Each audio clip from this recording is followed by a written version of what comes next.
Hi friends, I'm Bryn, And I'm Blaine. and this is Friends Who Crime. Do Friends Who Crime. Welcome back, everybody. I'm so glad you're here listening today. And today I have a super special guest. I had my little brother on a few weeks ago, and this week I have my older brother Blaine. Hey, Blaine. Hey, Bryn, thanks for having me. I'm really excited that you're here. I feel like I say that every week to every guest, but like I'm especially excited to have you here because we don't get to hang out very often, and I get to kind of pull you into the world of true crime a little bit.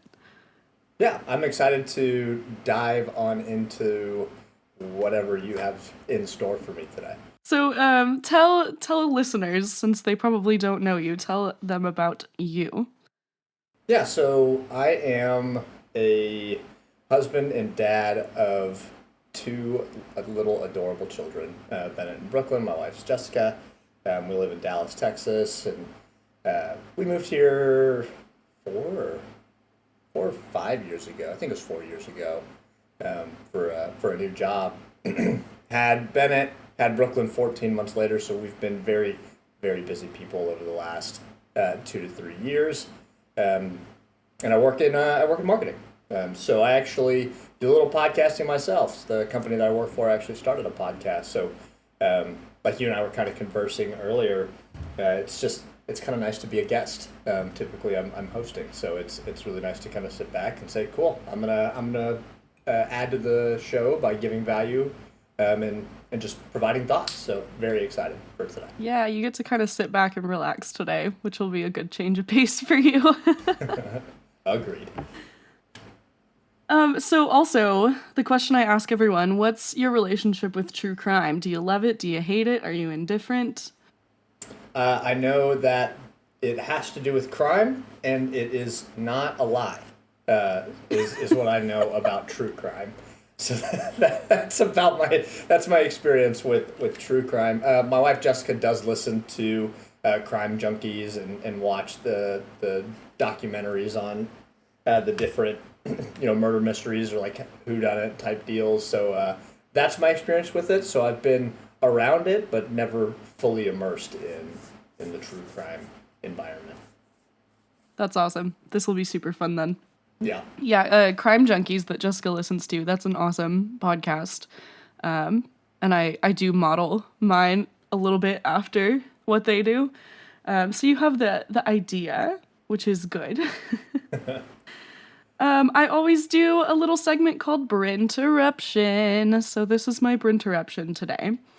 I have never been a plant person. I'm actually really good at killing plants, even though I like take care of them and water them. Even like succulents just die, and I never have really known why. But for Valentine's Day this year in February, I bought myself a little like mini rose plant, and that is still living. It's been months.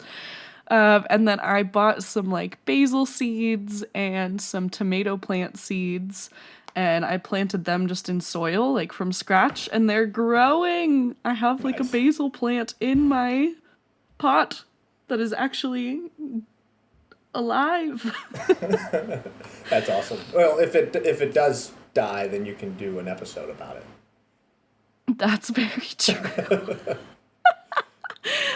I'm trying my best. It's still in like very beginning stages. Like it's not full grown by any means. But I'm really hoping, and I check on it like every day, all my plants. And then I bought two more from HEB that are like bigger flower plants. I don't even know what kind of flowers they are. I just kind of grabbed them. And those are still living. And it's been like a week, so Right? I'm doing better. That's good. 1% improvement every day, right? It adds up over a year. So keep it up. I'm rooting. No pun intended there. I'm rooting for you. Thank you. Thank you. I'm rooting for myself too. I'll keep you guys updated on that. Hopefully, it's all good news. Let's get into this case. This is a more recent one.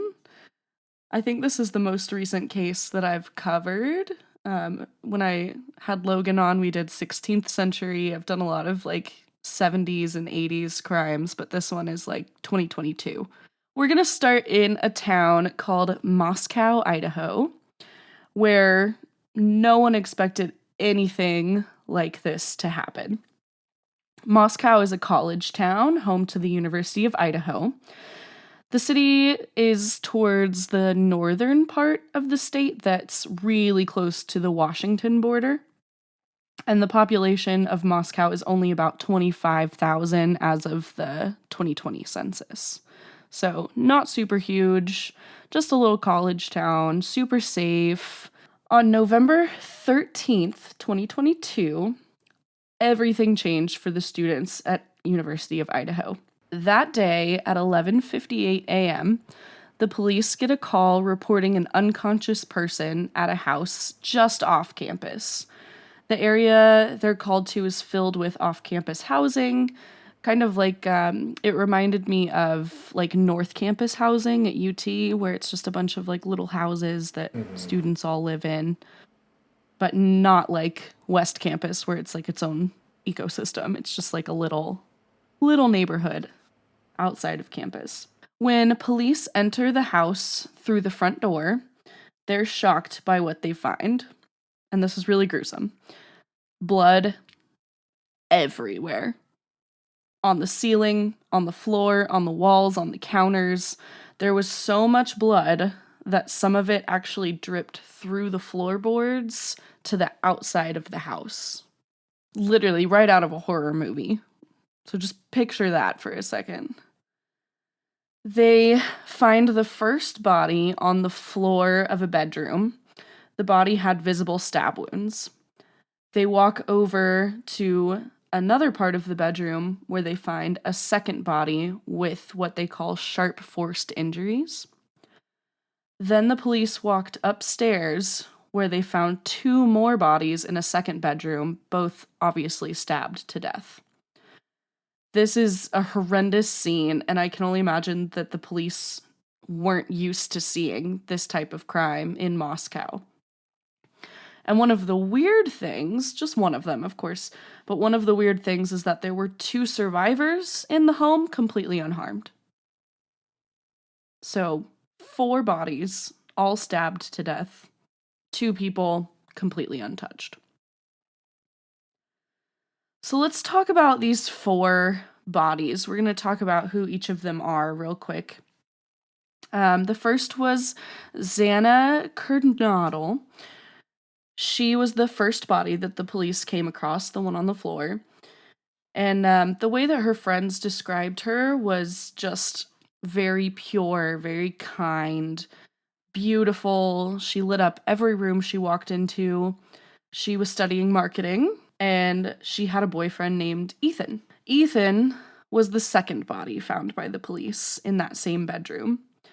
Ethan was known for being outgoing and friendly. He was one of a set of 3 triplets that were all attending school at the University of Idaho at the same time, which I think is like so special. That's so cool. Because I know, Blaine, you and I went to UT at the same time, and we weren't obviously triplets, but it was cool to just like have you on campus and we could grab lunch every once in a while, like that kind of vibe. So you can just imagine with triplets, like how close they are, and being in such close proximity was probably like so cool for them. Ethan was majoring in sports and recreation, and he found that exhilarating. In an interview, his mother would say, if everyone was like Ethan Chapin in this world, it would be a better place. Ethan didn't live at the house at the crime scene, but he was staying with his girlfriend Xana that night. The third body was Kaylee Goncalves. Her body was found upstairs with Madison, who was the 4th victim. They were both absolutely gorgeous, and they had both been friends with each other since the 6th grade. When high school graduation rolled around, they naturally looked for colleges together, and they both found their place at University of Idaho. Kaylee was months away from graduating with her degree. She wanted to become an elementary school teacher. Kaylee also didn't live in the house with the others. She just happened to be there that night. She wanted to come back to show Maddie her brand new car. And Maddie was also a marketing major. She and Zaina worked together at a Greek restaurant, and all 4 of these victims were involved in Greek life on campus. And they all just were super close, hung out all the time. You know how friends in college are. As the town mourned, law enforcement faced a huge puzzle. The police quickly held a press conference stating that they believed this was an isolated, targeted incident, that they had no idea of a suspect or a motive at the time. So they didn't think anyone else was in danger. They thought it was just this house. Nothing else was going to happen, but they had no suspect. As the investigation began, the police report noted that all 4 victims were stabbed to death, and at least one of them had defensive wounds and had put up a fight. There was no forced entry, so the killer either knew the victims or knew the layout of the house, or both. The house sat on the side of a hill and had 2 entrance points. The front door, which had a numbered keypad on it, and the back door, which had less lighting and it was noticeably darker back there. This was a sliding glass door, and it connected to the second story of the house because of the hill. So the front door is on the ground floor, sliding glass doors on the second floor. The house was notable for being a party house. Parties would go on there all the time. People knew that that's where you went if you wanted to have a good time. It was steps away from Greek Row, and the police had been called there a few times before for noise complaints, of course. On Labor Day weekend that year, police arrived at the house to find a party in full swing, but none of the tenants were actually at the house at all. So people had access to the house regardless of who was actually home. The police put together a rough timeline for the evening of November 21st. At 8:57 p.m., Kaylee posted on Instagram. The picture showed all 4 of the victims together, smiling and hanging out earlier that day. From 9 p.m. to 1:45 a.m., Zaina and Ethan were seen at the Sigma Chi house, which Ethan was a part of the Sigma Chi fraternity, so it made sense that they were there. At the 1:45 a.m. mark, both of them returned to Zaina's house just a few blocks away. It was a short walk. Ethan decided to spend the night there. Simultaneously, Kaylee and Maddie went out to a local bar around 10 p.m., then traveled to a popular food truck until about 1:30 a.m. They grabbed an Uber, and they were back home by 2 a.m. So everyone's back at their house by 2 a.m. This is where the surviving roommates become super important. One of them had a bedroom on the ground level of the home near Kaylee's room, and one of them had a bedroom on the second floor near Zaina's room. The second floor roommate was woken up around 4 a.m. that morning by the sounds of what she thought was Kaylee playing with her dog. She heard Kaylee say, "Somebody's here," which is chilling. The roommate kind of peeks out of her second story window to try and see who might be at the door, but there's no one there. So before climbing back into bed, she hears a faint crying, like a whimper, and someone saying, "It's okay, I'm here to help you." She climbs out of bed one more time and cracks her door open. She is absolutely shocked to see a man walking towards her, dressed in all black, wearing a mask. The only things she could identify about the man were his athletic build and his bushy eyebrows. She froze at the sight of him, and he walked right past her, toward the back door, and left the scene. At this point, she locks herself in her room and frantically exchanges texts with the other surviving roommate, which gives police a timestamp for some of these happenings. There was a security camera on a neighboring home that picked up cries, whimpering, and then a loud thud at 4:17 a.m.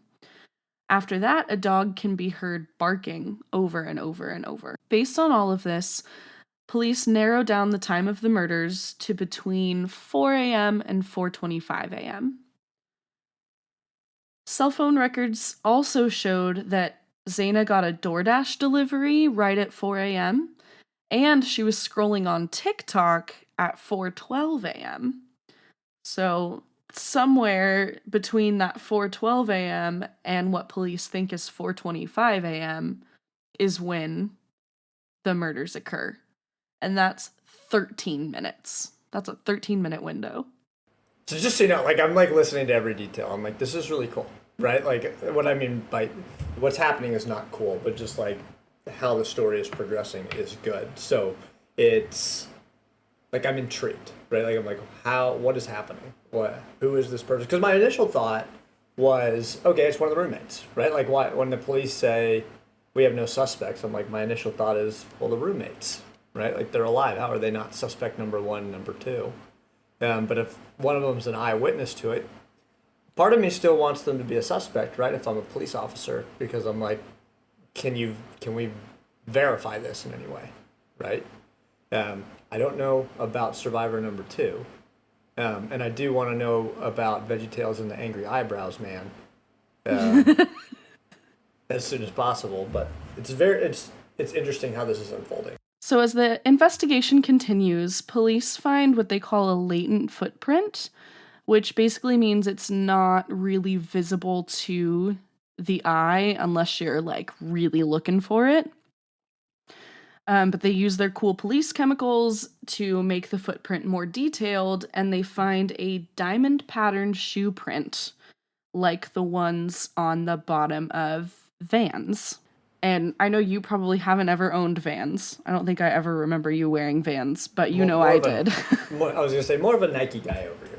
A couple of days later, police reveal the weapon was a fixed blade knife, which means it's not a knife that folds into itself, it's a blade that's permanently attached to the handle. They don't find the actual knife at the crime scene, but they do find the sheath to the knife on the bed underneath Maddie's body. From the leather sheath, they determine that it's a military knife that the killer brought with them to the house.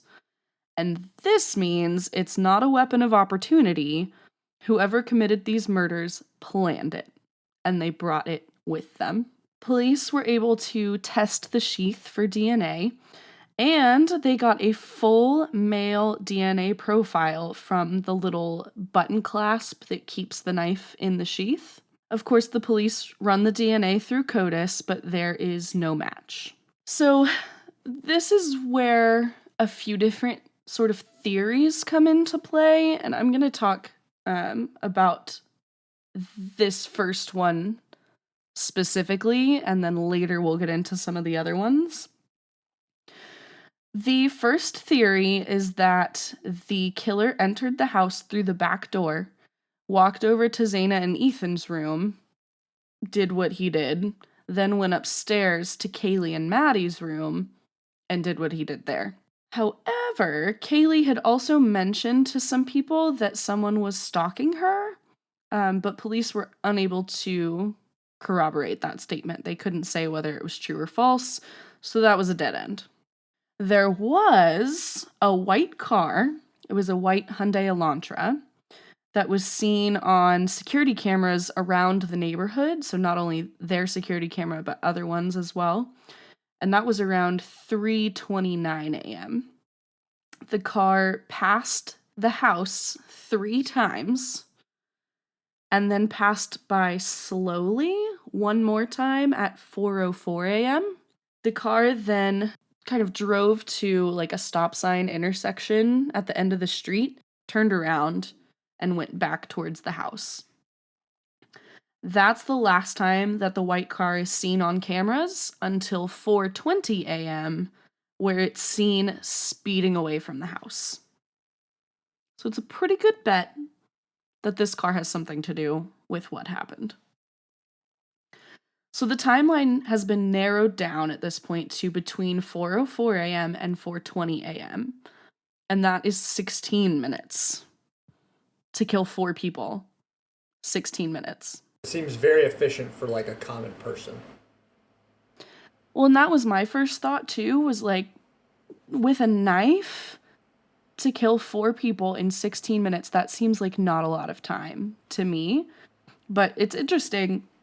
Some of the interviews from investigators agreed, and they said it was almost unbelievable that a killer could have done all that in that amount of time. But others said it was probably an eternity and would have been really easy to inflict those wounds with that size knife in that amount of time.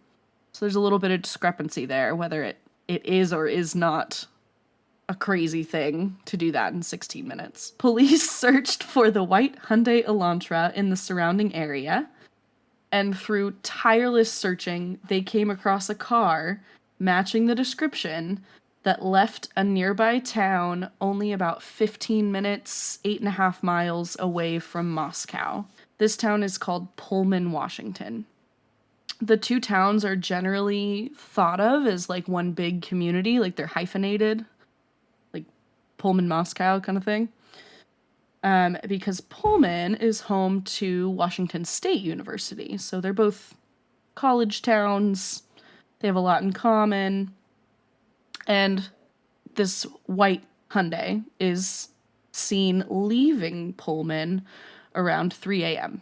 2 weeks later, after the murders, after releasing a bolo, a be on the lookout, to other police precincts, the police found the exact car that they were looking for.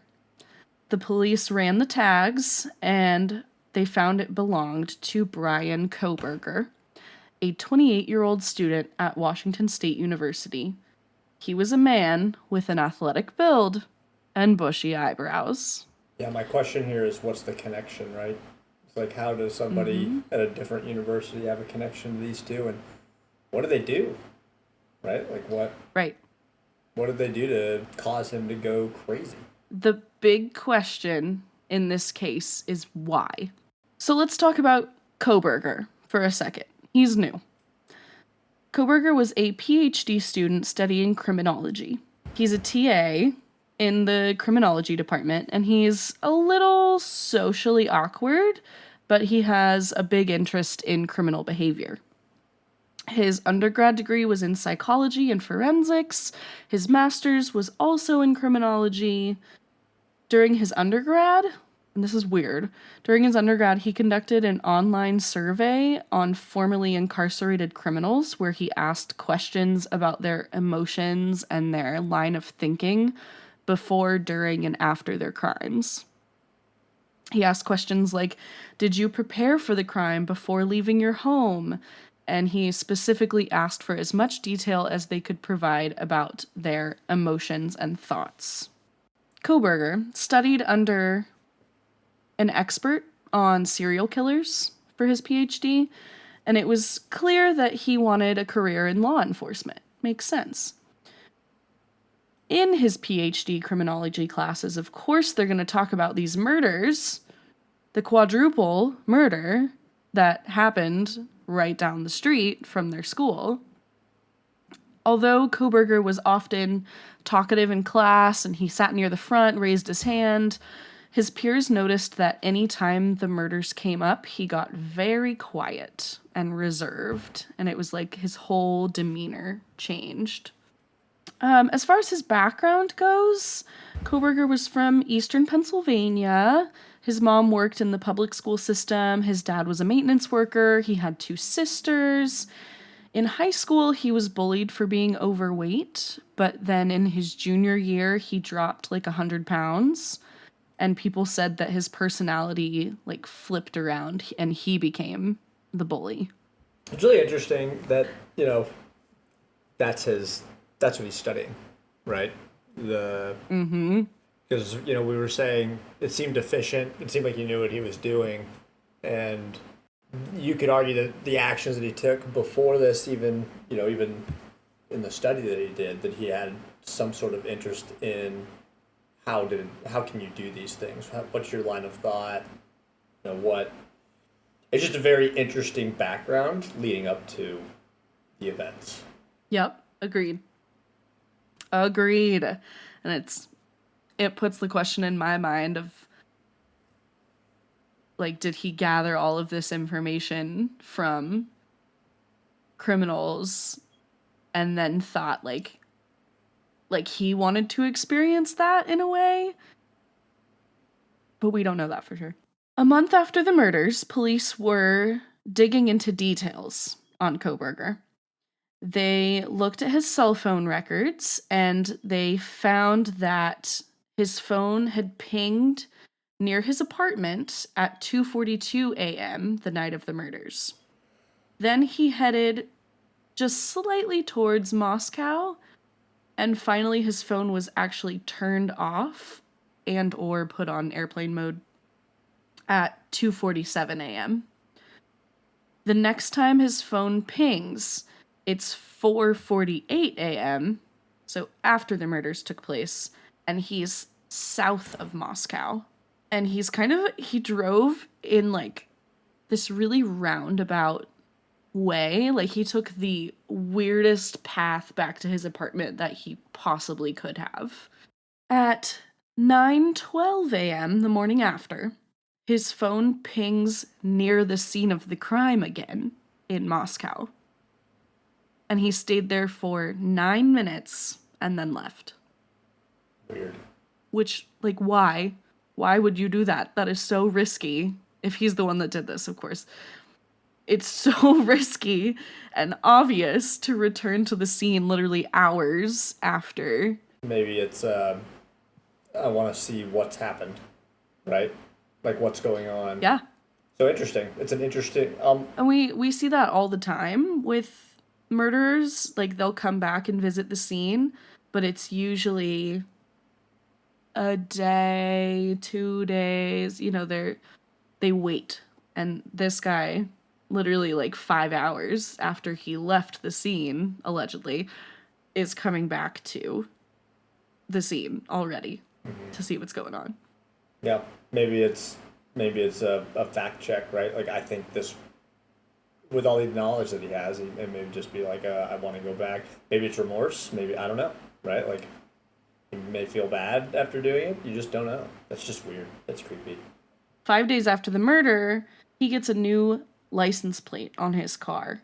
He had previously had Pennsylvania plates, because he's from Pennsylvania, and he switched them over to Washington plates, because that's where he lives now. There are records of this, of course, so the police know what he's up to. They gave a press release saying that they're looking for this white Hyundai Elantra. Like, they give it out to the public. And a few days later, they get a hit on that license plate in Colorado. Hello? Like, why are you in Colorado? Maybe to go relax in Colorado. Who knows? I guess. Then, about a day after that, on December 15th, the car is pulled over in Indiana for tailgating. In the car are Bryan Kohberger and his father. They had been driving from Washington back to Pennsylvania for the holidays. Like, his dad had flown out to Washington to help him drive back. Which, I mean, that is literally all the way across the country. Right, but they went to Colorado first, ? And then up? I don't know. But they were pulled over for tailgating, and the cop lets them off with a warning. This cop has no idea that they're looking for the car. They have no idea. 9 minutes after the first cop lets them go, they get pulled over again for the same thing, tailgating. And this cop also lets them go with a warning. And then they arrive in Pennsylvania the next day. So sounds like if you want to drive recklessly, you go to Indiana, yeah? I guess. Cops will just let you off. Just a big thumbs down for the Indiana police there. But I mean, they had no idea. For sure. because this investigation had now crossed several state borders, the FBI is involved. That's what happens when it's multiple states. The FBI has to step in. They put surveillance on Kohberger for 4 days.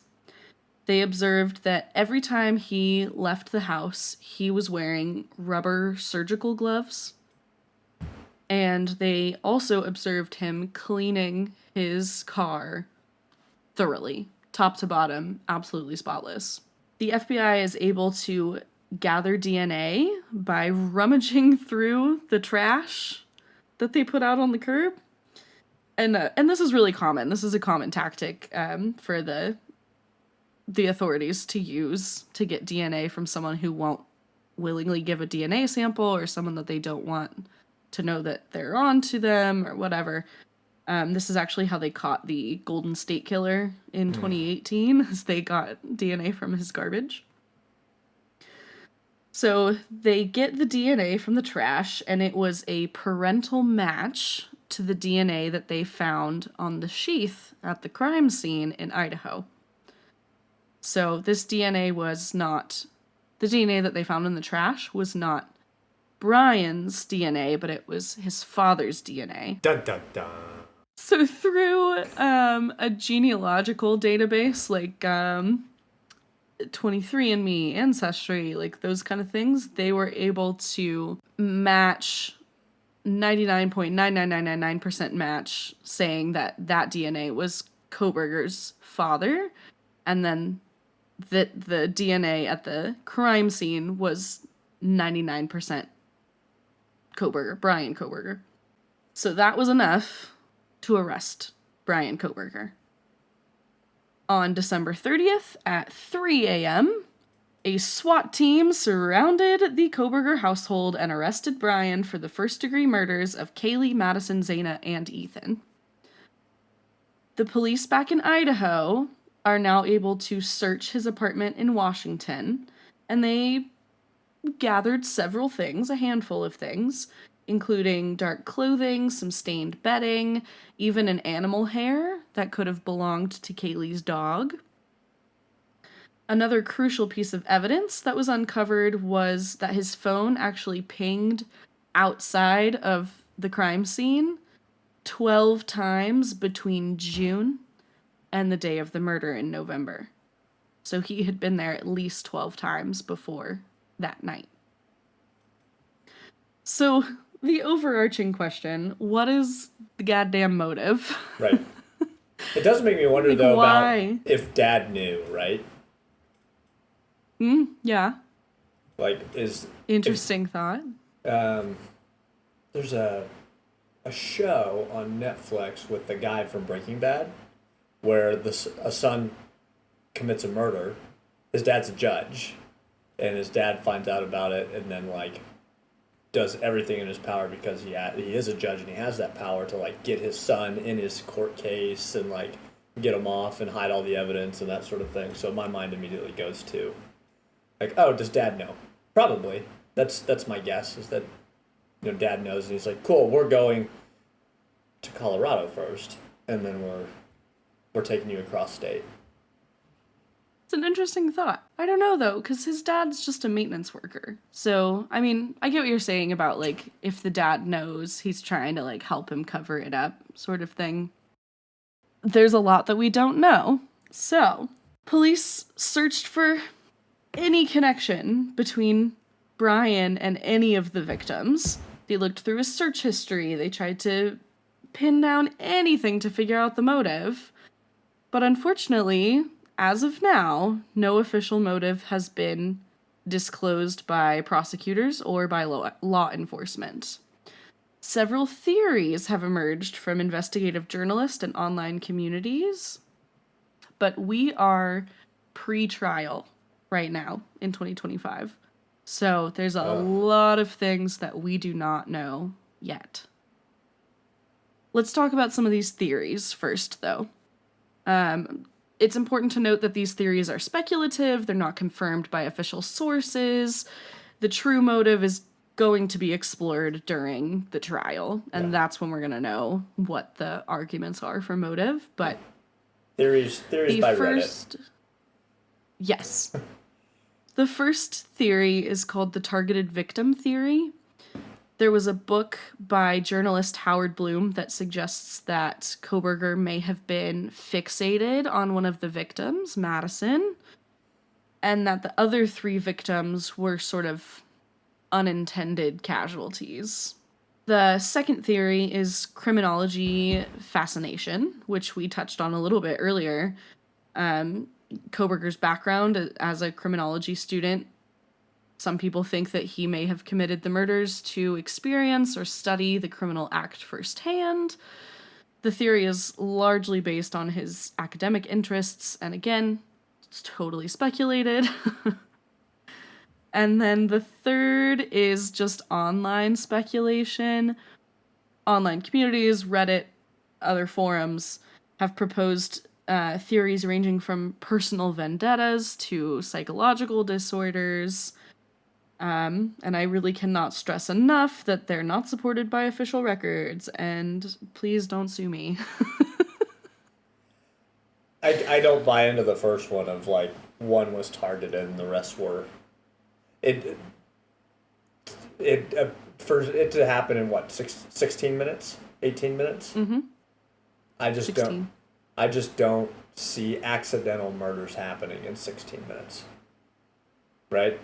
Like it's almost like, especially with where they were in the house, like it wasn't like a, oh, I'm just gonna go here and oh, you popped out. Okay, well I'm killing you now, and I just happened to walk upstairs and oh, you popped out. I'm killing you now. They were in rooms. They were in certain locations. There was a struggle.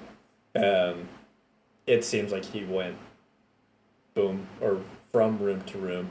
I just don't understand why somebody else who opened the door that he made eyebrow contact with. Eyebrow contact. Like just walks past, right? Right. Isn't that the weirdest thing? Yeah, that makes that sells enough for me to say this was intentional and targeted. He knew the four victims were who he was going after. Yes.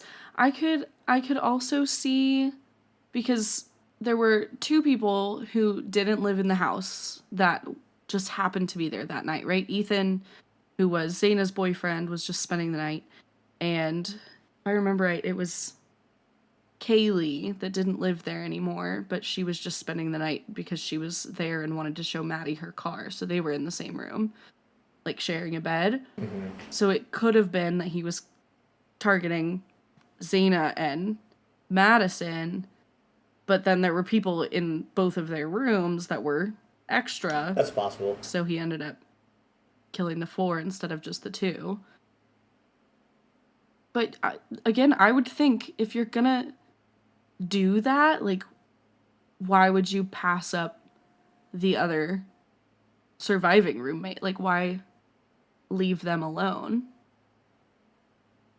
I don't know, it's a thinker. It's weird. It's weird that that account happened, and he was like, "Cool, I'll let you live." It's you could argue like he got to a point to where he was like, "Okay, I understand how this works, and I'm done." Yeah. That could be true. But again, that's 4 minutes a kill. Right. That's insanely fast.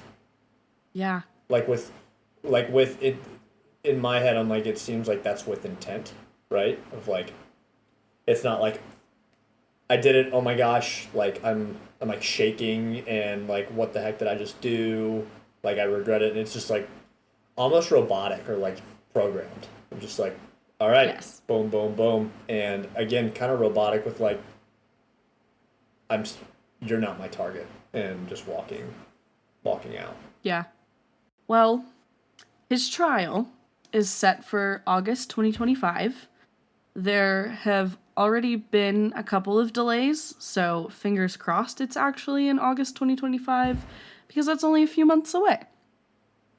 Kohberger has, of course, pleaded not guilty, because that's what people do, but he is up for the death penalty. if he's found guilty, which now in Idaho could be by firing squad, which Whoa. is an interesting thought. Yeah. We're going to move on from that because I don't want to piss people off. But much of the information about the case has been sealed from the public because they don't want to taint the jury pool, things like that. Here's what we do know, though. Here's some things that we do know. They have moved the location of the trial because they're afraid of jury bias in the county that it actually happened in, which is totally valid. Everyone has the right to a fair trial. They also wanted a venue with more security because this case has blown up everywhere online, and they're gonna need more security. We know that the surviving roommate who saw the suspect in the house will be testifying in court, even though the defense argued she isn't a credible witness because she had alcohol in her system because they were all partying.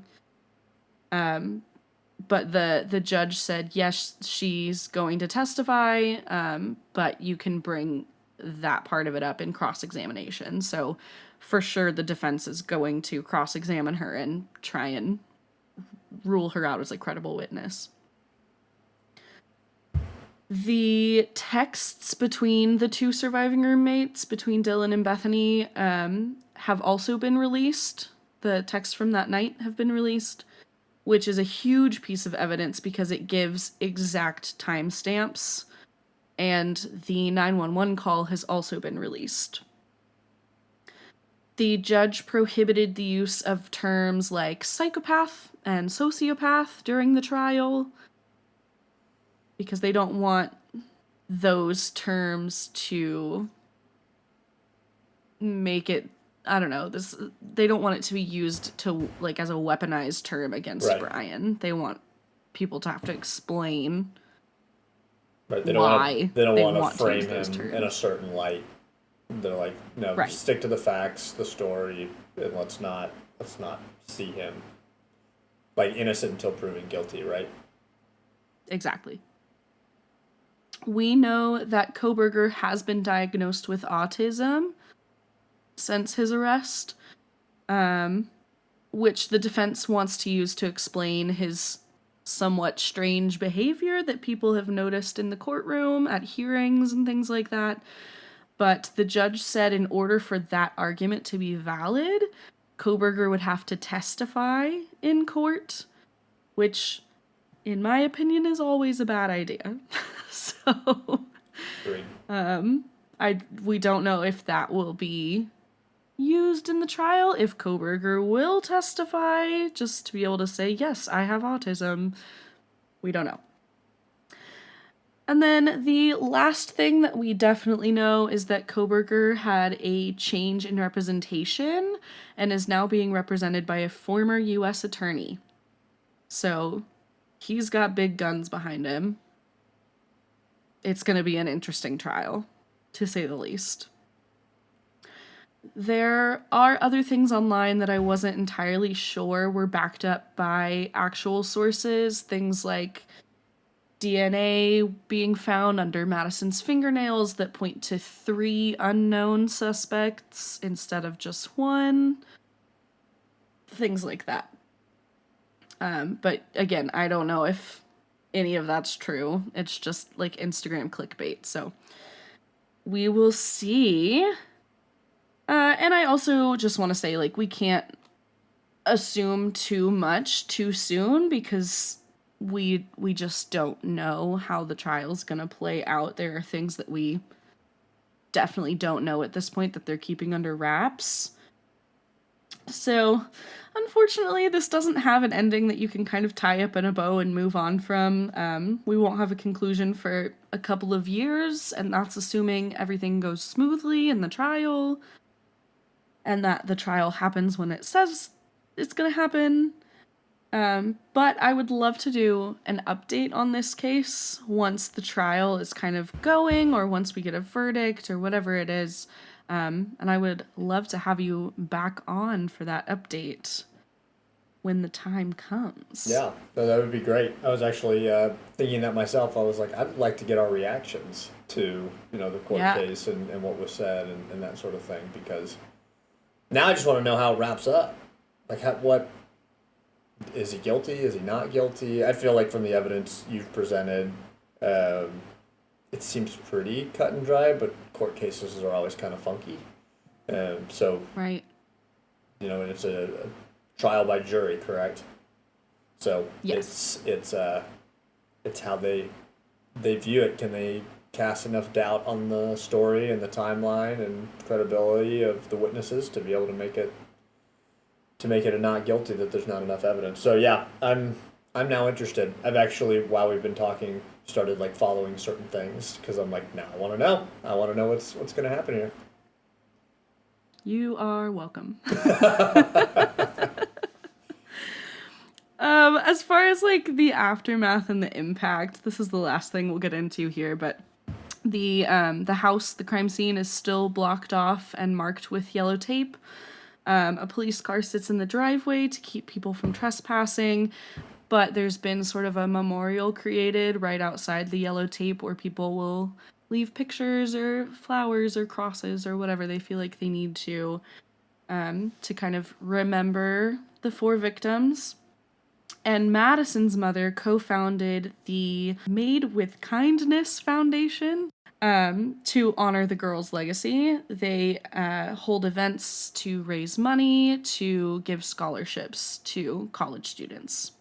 And I will put a link to that website in the show notes. And that is this crazy case of the Idaho College murders. It is quite the journey that you put me on here, Britt. Mm-hmm. Yes, it's a wild one, and I'm just really excited to hear updates and get the answers that we all want. Or don't, right? Like, True. there is a possibility. I don't know. I feel like if all of the evidence that you've presented, unless there's some like banger of a piece of evidence that I'm like, that you're like, oh yeah, I left that out, by the way. Like, it seems pretty cut and dry as far as like, yeah, it's your DNA, it's your car, you're on the run, you match the description. Can we put you there that night, right? That's gonna be the question. And can you prove that the knife is like the knife? Where did the knife come from? Is that his? Where did he get it? Lots of questions. So yes, episode 2 of this would be delightful.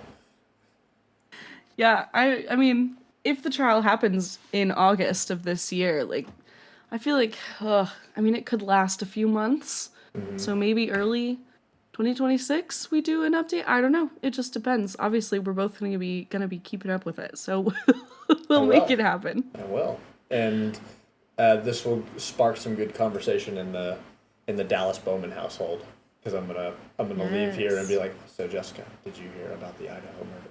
Because I just learned a ton about it, and she being into true crime, she's gonna be like, tell me about it. Or plot twist, she already knows about it and she's like, I'm following it, and I'm like, oh my gosh, so we can talk about this. There you go. I hope it's the second one, but also it would be cool for you to tell her the story. Yeah.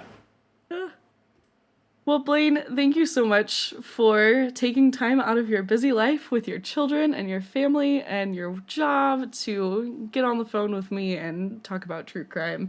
I appreciate you, and it has been such a blast. Yeah, thanks for having me. This was a lot of fun. Like I said, I didn't know what to expect coming into it. I was like, all right, we're going to go in completely blind.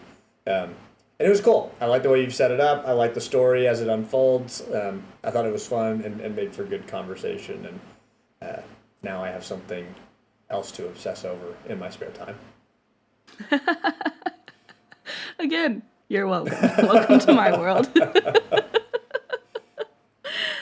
Think about it at night before I fall to sleep, and it doesn't bother me anymore, but yeah, nightmares for sure. Yeah. For sure. All right, guys, tune in next week. I will have another juicy episode for you. It's another husband-wife type combo episode next week. But until then, drink water, take meds, get enough rest, pet your cats and dogs, and remember, friends don't let friends commit crimes. Bye!